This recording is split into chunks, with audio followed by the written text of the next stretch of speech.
Hi everyone, welcome back to A Book to Go. So as you might know, I've moved and I'm no longer in England. I'm now coming to you live from Italy. When I started this channel, I did it with the goal of wanting to read a book about English history and then take a trip related to the book that I read every month in 2020. Obviously, the COVID pandemic threw a bit of a wrench into those plans, and I wasn't able to do as much as I wanted to. And now that I've moved, obviously, I can't do that anymore.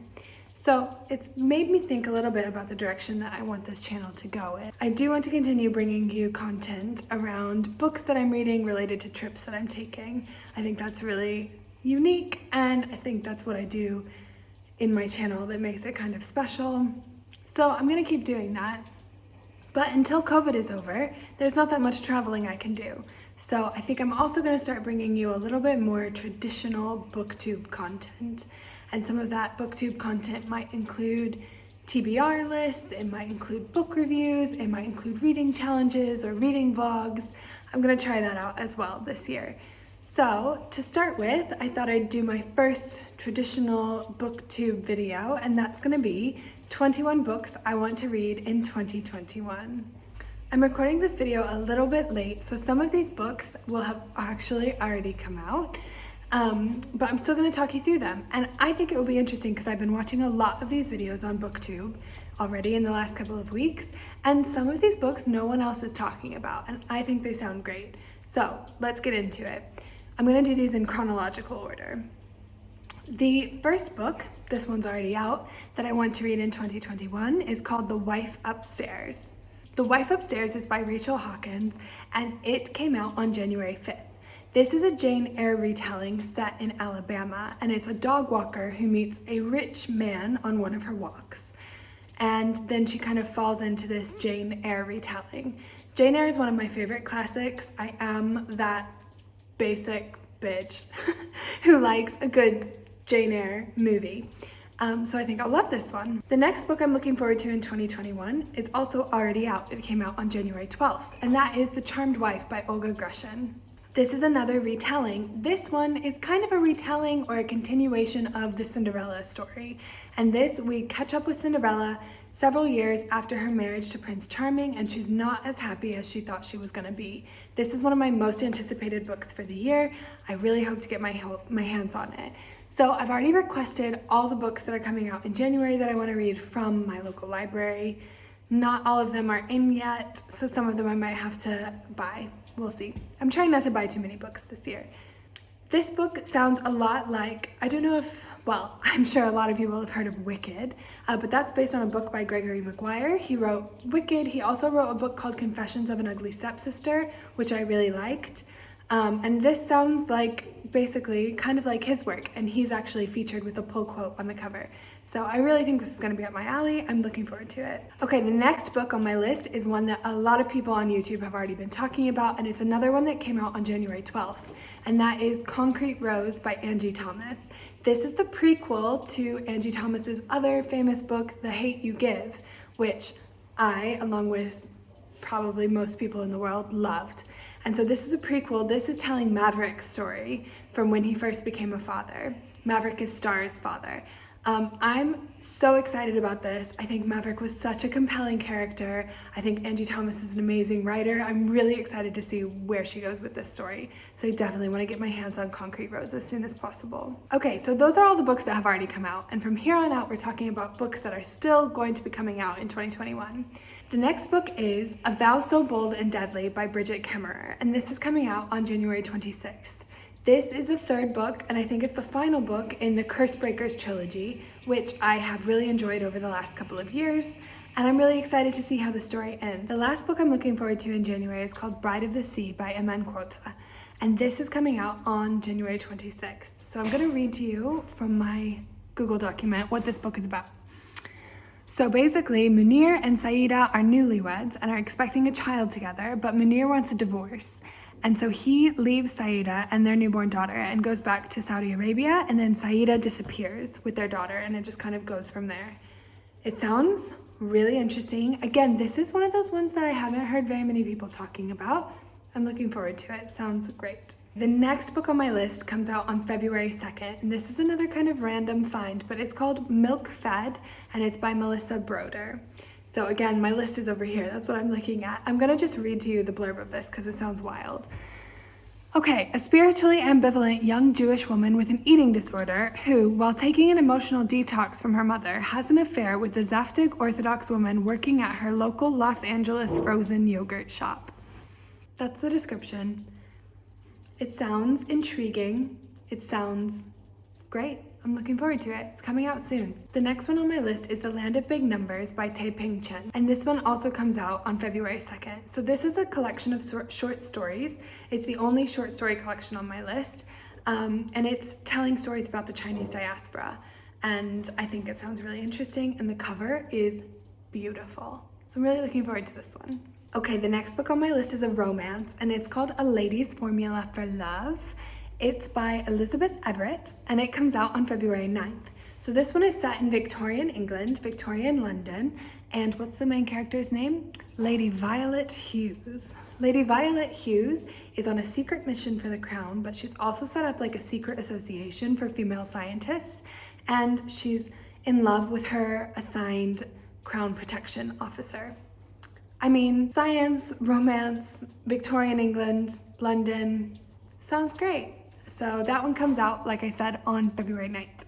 Okay, my most anticipated release for the year comes out in February. It comes out on February 16th, and that is A Quart of Silver Flames by Sarah J. Maas. I mean, everyone on YouTube is excited for this, I'm sure. This is the 4th book in the ACOTAR series, so this is the sequel to A Court of Wings and Ruin, but now we're gonna hear from Nesta. So this is a continuation of the story from Farah's sister Nesta's point of view. I'm so ready for it. I'm so excited about it. I think I'm gonna love it. It's my most anticipated release of the year, and it comes out February 16th. The next book is Honey Girl by Morgan Rogers, and that is coming out on February 23rd.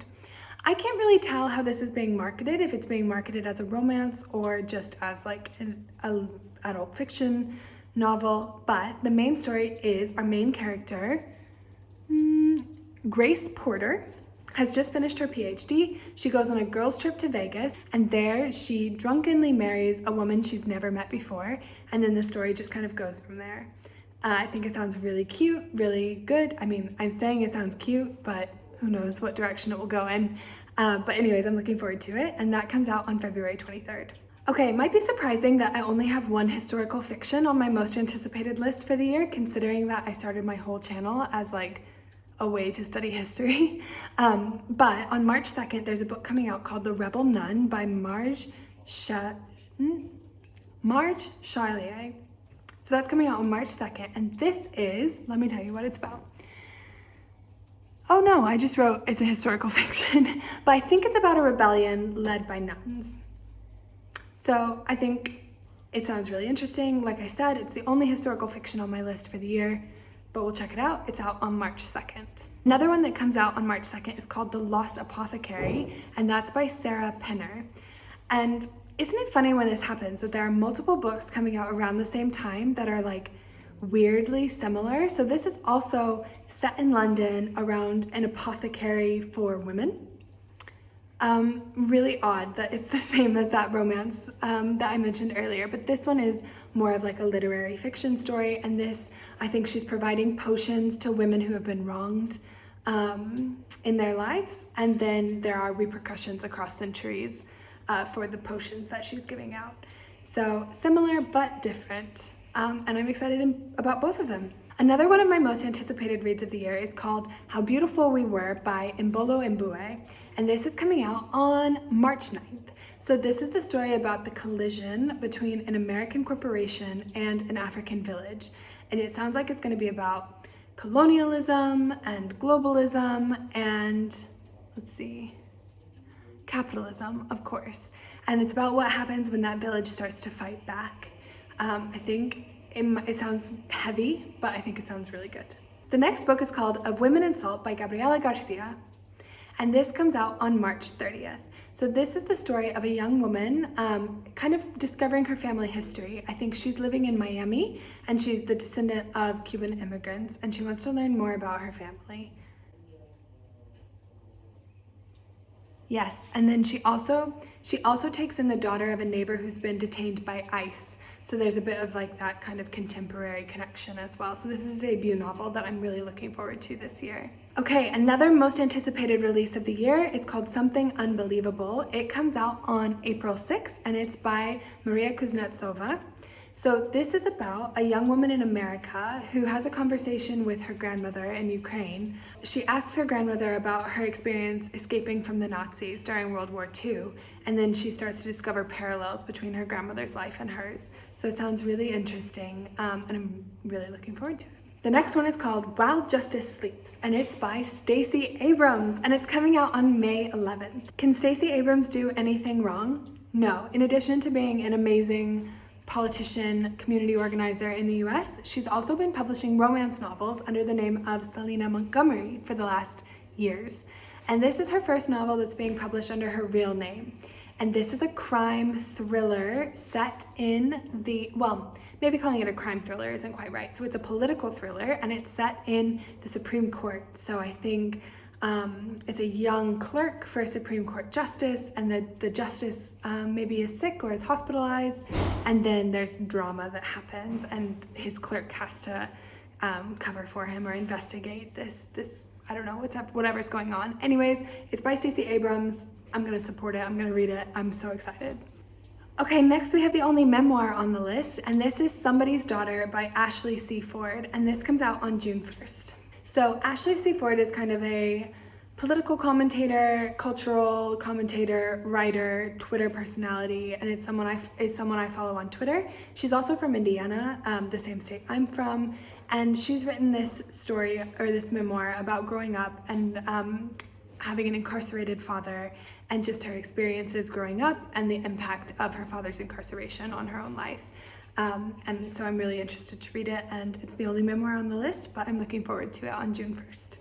Last couple books. The next one is another one of my most anticipated reads, and this is called Revival Season. This one comes out on June 15th. It's by Monica West, and it follows a family in the South of the United States.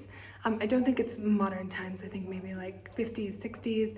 A family in the South who travels around. The father is a preacher at revivals during summer season. And so obviously it's told from the perspective of his daughter, who's witnessing him as a preacher, and I'm sure has a deep relationship with God herself, but then she starts to question everything. I think she maybe sees something, and then that makes her start to question it, and perhaps she discovers within herself a mystical ability to heal as well. And so she's got all these questions around her own spirituality that she's investigating. I hope I described that right, but it sounds really interesting. I'm really looking forward to it, and I hope I said already, but it's coming out on June 15th. The next book is called Everyone in This Room Will Someday Be Dead, and it's by Emily Austin. This one comes out on July 6th, and it also has some religious undertones. So in this one, our protagonist takes a job as a receptionist at, I think, a Catholic church, and so in her job, she's hiding her own identity. I think she's a lesbian and she's an atheist, and she's trying to like not let anyone in the Catholic church she works in know that. And then she becomes obsessed with the mysterious death of the previous person in her position. So it might be a bit lighter than some of the other ones, but it sounds really interesting, and I'm looking forward to that one. It comes out, like I said, on July 6th. The last two on my most anticipated books of the year are both romances. The first one is Tessa Bailey's new book. So I've actually only ever read one other Tessa Bailey book, but I really liked it. And it was part of her Fixer Upper romance series. And I do want to read the rest of that series. I just have never gotten around to it. This is a new series, new direction for her, and it's a Schitt's Creek kind of retelling. So our protagonist is a really wealthy girl who maybe makes a mistake and is sent by her father to live in a small town in the middle of nowhere. So kind of that Schitt's Creek scenario. It comes out on July 13th, and I think that would be a great summer read. The other book is my other most anticipated book of the year. So my most anticipated reads are the Sarah J. Maas book and this one, and that is the newest book from Helen Huang, and that is The Heart Principle. So this, I don't know if she's only giving us 3 books on this family, but it's the third book. after the Kiss Quotient and the Bride Test. Now we have the Heart Principle, and this is Quan's story. Quan has been introduced to us in previous books, and I'm so excited for him to get his own story. Our heroine in this book has OCD, and I'm really excited to read Helen Huang's depiction of a character with OCD. In the previous two books, the Kiss Quotient and the Bride Test, our main character had autism, and Helen Huang had a really nuanced portrayal of those characters because she herself has autism. So I'm really excited to see how she portrays a new character, and I'm really excited about this book. I've loved her previous two books. Okay, so those are my 21 books that I'm looking forward to reading in 2021. I hope you enjoyed, and I hope you're looking forward to new content from me in the new year. Speak to you soon. Bye.